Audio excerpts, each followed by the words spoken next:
What's up, everybody? Welcome back to the channel. Before we get started, hit that subscribe button, like, share, comment. I appreciate each and every one of you. I really, really do.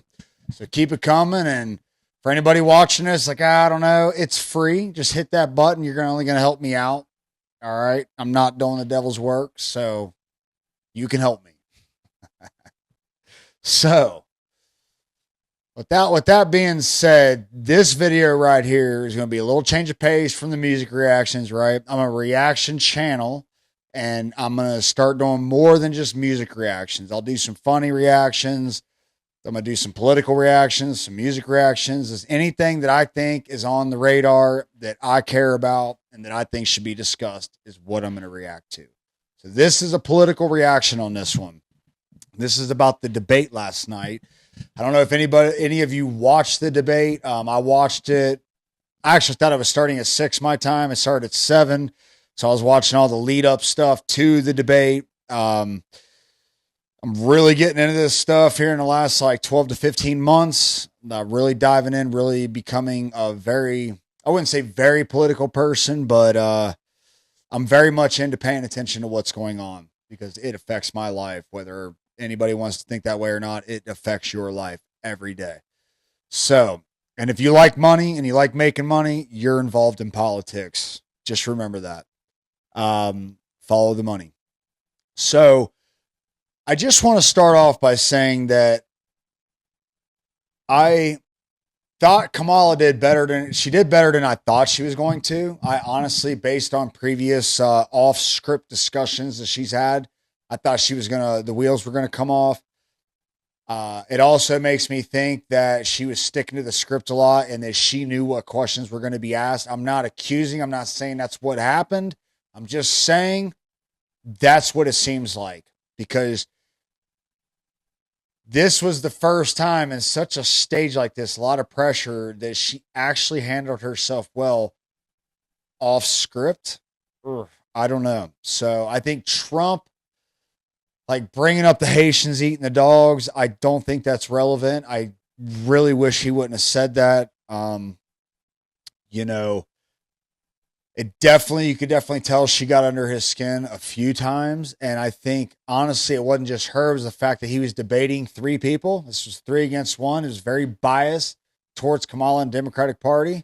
They were not equally balanced. These moderators were not. And there was about a 30-minute time frame where I forget the girl's name that was moderating, the woman's name, but she was not present. They took her back because she was getting a little too emotionally invested in going after Trump. And that's what it seemed like. So there's a lot to go over. I think that she handled herself well in the abortion issue. My whole thing on that issue is how many women really need abortions? How many non-promiscuous women that are having kids the correct way, okay, with someone they love, not there on a booty call, how many of those women that are not doing that stuff need an abortion? And what percentage of the population is that?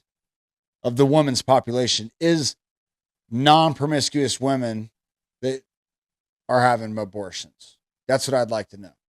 So how this is one of the biggest issues in our country when it's to the states to decide. And listen, I didn't like living in Ohio for whatever reason. So I moved. I moved to Colorado. Then I had a big issue with the traffic, some of the politics at the time, the traffic, the high cost of living. It was getting out of control. It was not the state I remember living in years past. Guess what? I moved to New Mexico, where I'm at now. And let me tell you, if New Mexico keeps getting crazy, I might have to move to a red state. I like some Democratic policies. I've voted Democrat all my life. Until this cycle, I will be voting for Trump. He has my endorsement.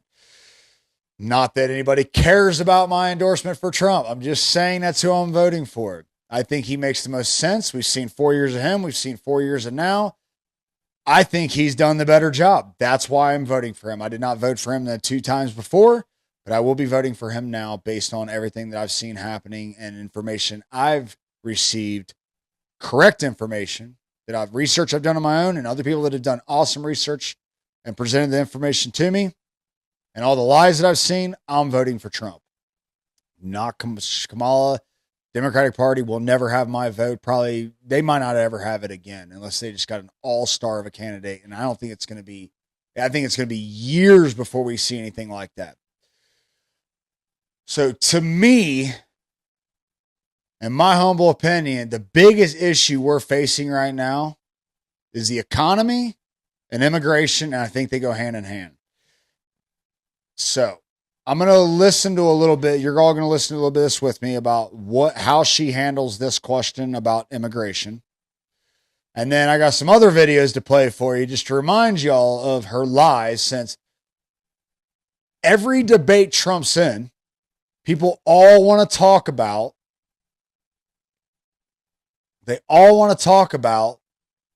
how he lied.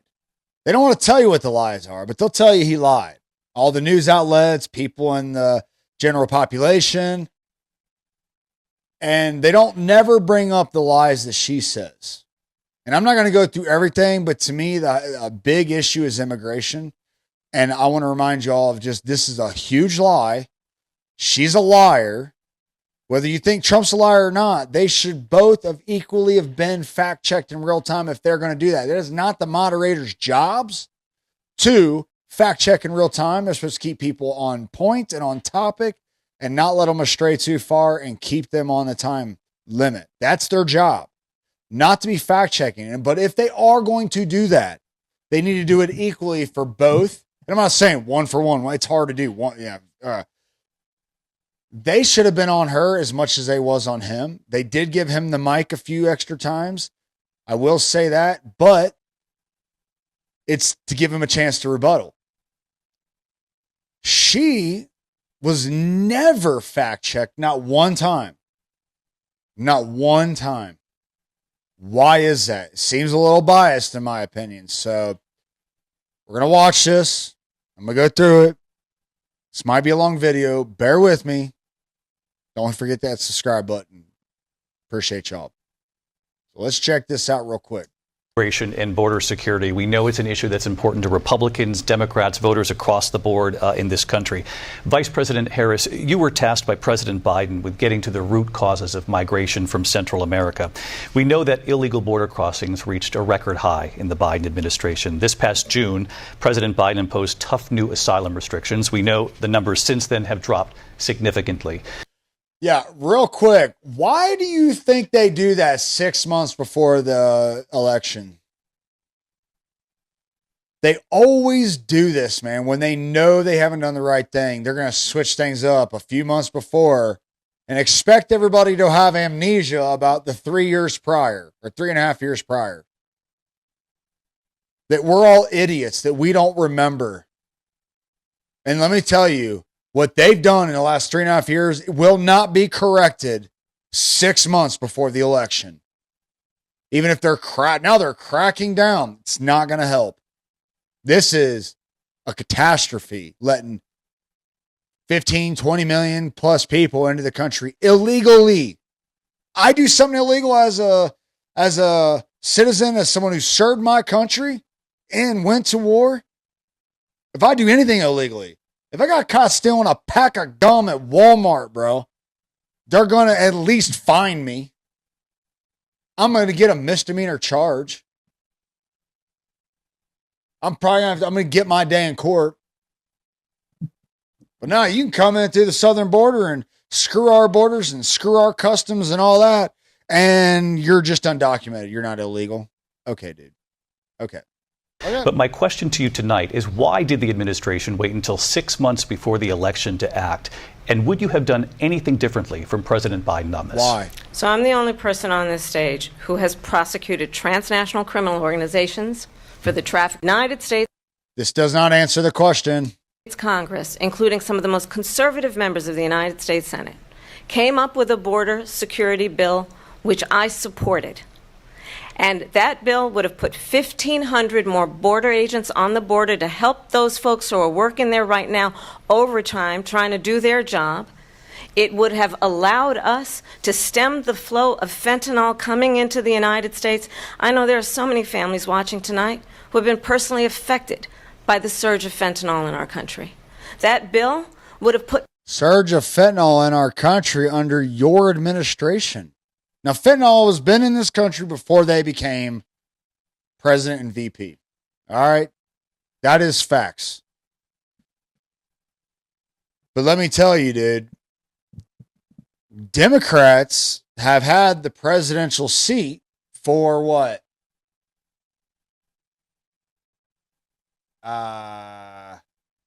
Dude, I'm trying to do real quick math in my head here. You got 12 of the last 16 years have been Democrats. The border's gotten worse. It was decent under Trump. Could have been better.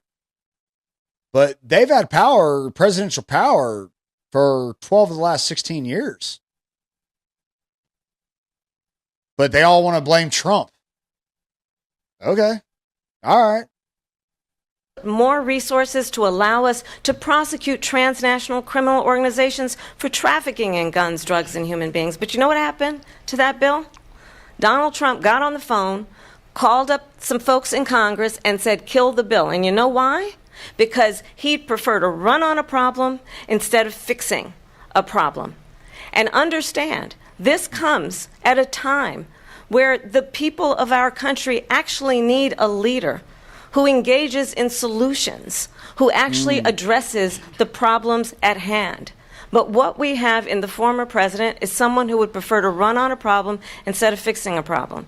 And I'll tell you something, he's going to talk about immigration a lot tonight, even when it's not the subject that is being raised. That is cute, because she's saying she's going to fix this and fix that, but you've been the VP for the last 3.5 years. So why are you running on fixing all this stuff when you're in the position to do it? And you're not. And you're not. Okay, so this is real cute for her to say that. And another thing, that bill that they was proposing, I think there was like $60 to $100 billion more that was going to go to Ukraine. It wasn't, most of that bill wasn't even about the border. It's sprinkled in there, more border workers, because Trump's going to deny it, Republicans are going to deny it because we don't want to send a bunch more money to Ukraine. Ukraine has gotten more money than we should ever give them. Way more money than we give to Maui. Way more money than we give to homeless vets, to fixing our homeless problem in this country. We give Ukraine way more money than we would ever need to fix the border, to build the wall. And they want to crack down the last 6 months of their presidential run, unless they win again. Well, unless she wins again with her beta male Tim Walz there, whose whole family is supposedly backing Trump.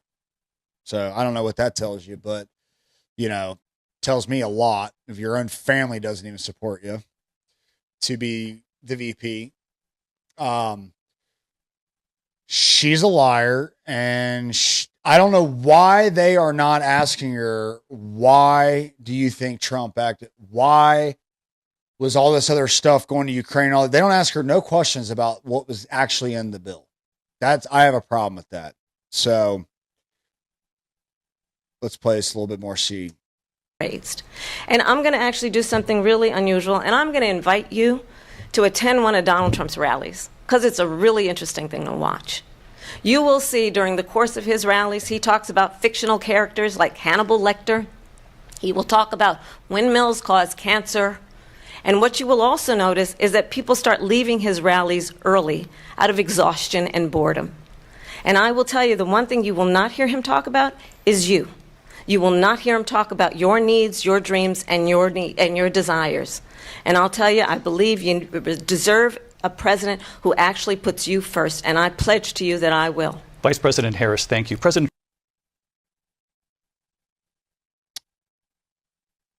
Okay.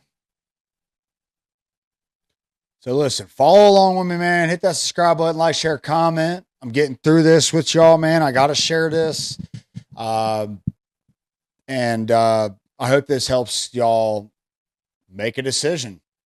But this is next video that next clip I'm going to show is, this is 3 years ago, Biden appointing her to lead the way on the border crisis, okay, which she has not done. And in the famous clip, y'all know that she's like, they asked her, why have you not been to the border? A couple years ago, they asked her this. She's like, well, I've never been to Europe. Dude, our border, it's in our country, not in Europe, dude. You can drive to the border. You don't even need to get on a plane. It's going to be quicker, but you can drive there. So here's Biden explaining how he's going to let her lead the way. This is from 3 years ago. President Biden announces Vice President Harris will lead the response to the migration challenge at the southern border. Multiple other things that have her leading, and I appreciate it. Agreed to lead our diplomatic effort and work with those nations to accept the returnees and enhance migration enforcement at their borders. We're already talking with Mexico about that. So when he says at their borders, meaning he's trying to stop them from even getting to our border, but once they do, free game, dude. So you got to be stopped at their border. Once you get to ours, you're seeking asylum, right? All right, come on in. We'll deal with you years to come. We don't know who you are, but we'll deal with you later, even though you're not vetted. You know, you get a court date from 3 years down the road, and then these people disappear. You'll never find them. They got there to commit crimes. They got no fingerprints, no DNA data, nothing in the system because they're not from here. They're not documented. They're not legal. She's already done that. We're going to be dealing with a full team now that we have to be able to deal with the problem here at home, but also to deal with it now in terms of in country. And I can think of nobody who's better qualified to do this than this is a woman who ran the second largest Attorney General's office in America after the United States Attorney General in the state of California. Did a wonderful job, let me add. I mean, who wants to go vacation in California these days? Libtards? And has done a great deal of upholding human rights, but also fighting organized crime in the process. So it's not her full responsibility and job, but she's leading the effort, because I think the best thing to do is to put someone who, when he or she speaks, they don't have to wonder about, is that where the president is? When she speaks for me, doesn't have to check with me. Okay, she's obviously, you can call it border czar, you can say whatever you want to call that position. She's supposed to be the lead responsive person, lead responder to the southern border. No matter who, Homeland Security, whoever's supposed to actually be doing something, she's supposed to be overseeing it as the VP. The VP is a higher position than the Homeland Security executive. Okay? So this is 3 years ago. Okay, this also was 3 years ago. This is ABC News, a Democratic news outlet. It's obviously all about Biden and Kamala. They even say it. New look into crowded facilities where the government is holding near record numbers of migrant children. The Biden administration let journalists into one of those facilities for the first time after weeks of denying access, citing COVID concerns. But what those journalists saw was quite different from images of the facility. COVID concerns. They needed time to clean the mess up, because we don't want anybody thinking the Democratic Party's doing anything wrong, because they would never do that. They would never lie, never deceit, never nothing, right? Only the Republicans. I think there's a little bit coming from both, bro. facilities the press hasn't been allowed to see. Now Vice President Kamala Harris is stepping into a new role, taking the lead on the immigration crisis for the White House. Congressional correspondent Rachel Scott is at the border in Texas with more. This morning, with a near record number of children in custody at the border, the White House finally allowing a press camera inside the facilities where they are being housed. The access limited. The reporter not allowed to speak to any of the 766 teenage boys sheltering inside. And Why were they not allowed to speak to anybody? No reporters can only speak to any of these kids because they're trying to protect the kids. Is that what's going on? here are the images. Children spotted playing soccer, piles of clothes waiting for migrants when they enter, an empty classroom, medical clinics, and space set aside for the 108 who tested positive for COVID-19 when they arrived. But this facility in Carrizo Springs, Texas, is far different from these images that emerged days earlier. Hundreds of miles away in Donna, Texas, where press are not allowed in. Kids packed closely together, sleeping on mats with foil blankets, separated by plastic. And let me tell you, this was going on during Obama's administration. This actually might be from Obama's administration. Because when 2016, when Trump got elected, they tried to say that these pictures, look at what Trump's doing at the border, that was actually from Obama years prior. Look at this. Yeah, because of COVID, they need time to clean up. That's what it seems like to me. I don't know why they all of a sudden everything's spick and span. This video from Customs and Border Protection, nearly 4,000 here. The facility only meant to hold 250. More than 16,000 migrant children are in custody, crossing the border. Okay, this is 3 years ago, you guys. ABC News. Okay. Next one. Now listen. I'm going to play this video, and this is people talking, all the news outlets of recent, in the last couple of months, talking since she was decided that she is the nominee for the Democratic Party with no primaries, no debates, nothing to let the people, we the people, to vote. The Democratic Party cares so much about democracy that they're not even going to let you vote for the new Democratic nominee to run for president. Because they don't want to get rid of the colored woman. Because that would go against everything they stand for, all the inclusivity and looking out for black people and colored people, people of color, however you want to say it. We're all of color. I'm white. White's a color. But, you know, here you go. Here you go, dude. Let's let this Fox News tell you. I'm letting it do a little bit of the work for me, but whatever. The political left is now trying to argue that Vice President Kamala Harris was never actually the border czar. You may remember, President Biden formally put her in charge. This is not what I wanted to play. I already played that for y'all, dude. So I forgot about that. All right. Like magic from everyone's memory. New liberal media headlines claim Kamala Harris was never Biden's border czar. She was never in charge, even suggesting that the border czar title was something made up by Republicans.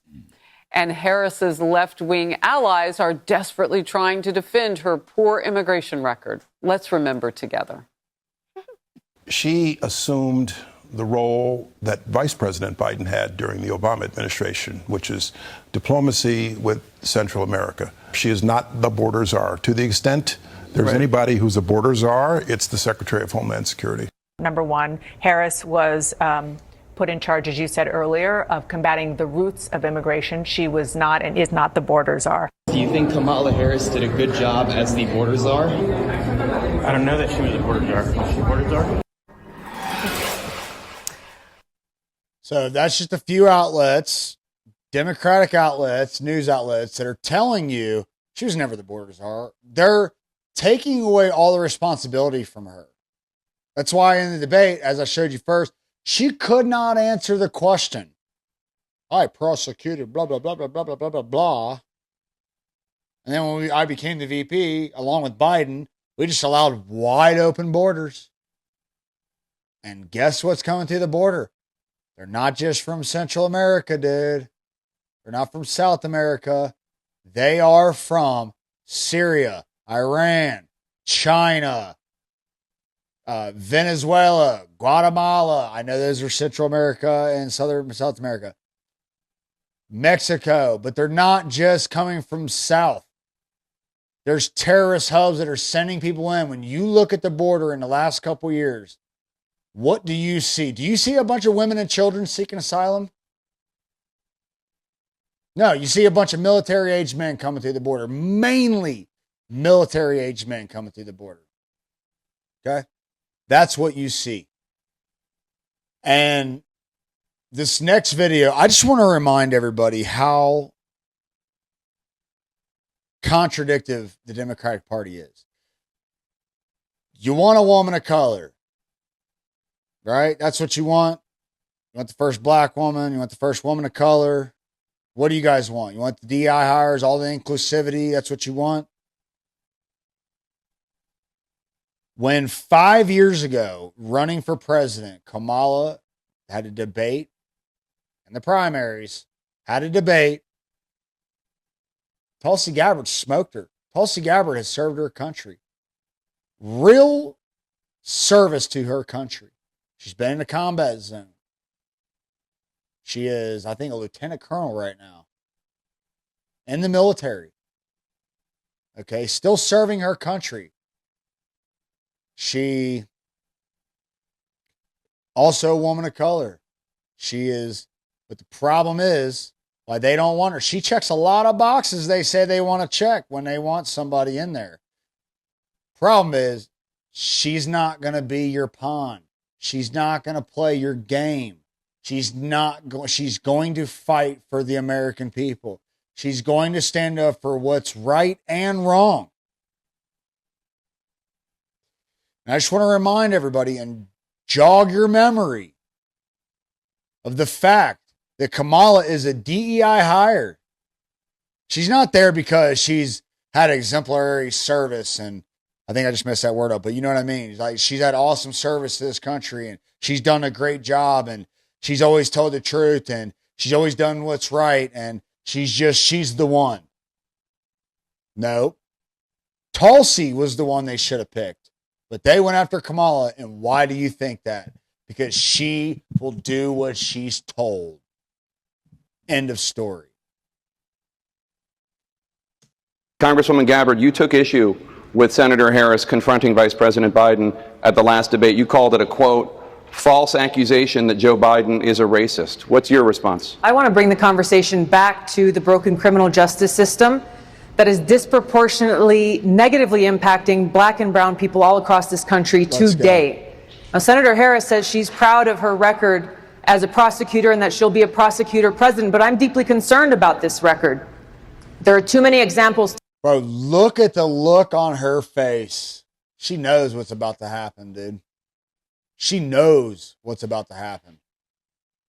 To cite, but she put over 1,500 people in jail for marijuana violations and then laughed about it when she was asked if she ever smoked marijuana. Facts. She blocked evidence. She blocked evidence that would have freed an innocent man from death row until the courts forced her to do so. She kept people in prison beyond their sentences to use them as cheap labor for the state of California. And she fought to keep cash bail system in place that impacts poor people in the worst kind of way. Thank you, Congresswoman. Senator Harris, your response. Look at the look on her face, smug look on her face. I cannot believe she just went there. As the elected Attorney General of California, I did the work of significantly reforming the criminal justice system of a state of 40 million people, which became a national model for the work that needs to be done. And I am proud of that work. And I am proud of making a decision to not just give fancy speeches or be in a legislative body and give speeches on the floor, but actually doing the work of being in the position to use the power that I had to reform a system that is badly in need of reform. That is why we created initiatives that were about reentering former offenders and getting them counseling. It is why, and because I know that criminal justice system is so broken, that I am an advocate for what we need to do to not only decriminalize but legalize marijuana in the United States. I want to bring Congresswoman. Listen to that. Legalize marijuana in the United States. Have they done it? 3.5 years. Have they done it? No, they haven't. So I don't know why she was said, because honestly, I don't think that legalizing marijuana is a big issue in this country.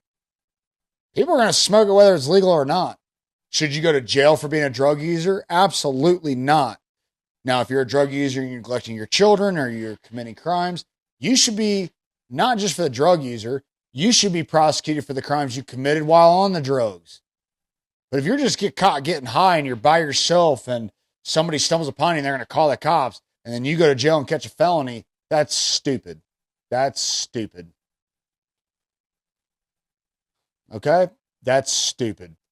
Gabbard, back in. Your response. The bottom line is, Senator Harris, when you were in a position to make a difference and an impact in these people's lives, you did not. And worse yet, in the case of those who were on death row, innocent people, you actually blocked evidence from being revealed that would have freed them until you were forced to do so. There is no excuse for that.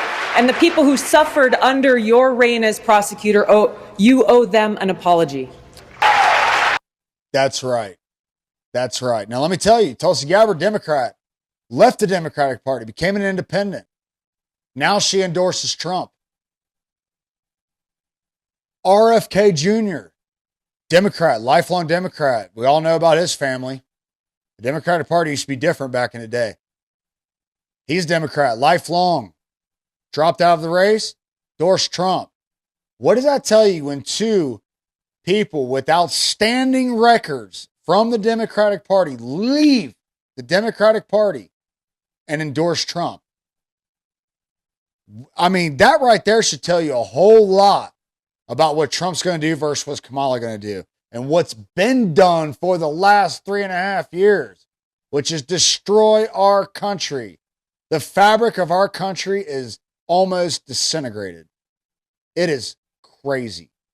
So I just want to say, like, this is a long video. I know it's kind of like a podcast format right now, but this is important to me, and it should be important to anybody that says I'm an American. You should love this country. You should not want it to be destroyed. And you should not only vote for what you think will help your life, but what will be good for most of the people in this country. Whether you live in the same state or not, we are all neighbors and we are all in this together. Do your research, know your facts. Don't be lied to by the media like they have been doing forever. And listen to people that have been consistent in stating their policies and stating what they believe in and stating facts throughout their jobs and throughout their the whole time they've been in the public eye, is what I'm trying to say. Like, they've been consistent. Listen to the people that have been consistent. Listen, that's all I got to say. I hope y'all enjoyed this video. I hope this helps some of y'all make a better decision or a more informed decision. If there's anything I missed or you think that I'm wrong about or I did wrong, let me know in the comment section below. Till next time, peace.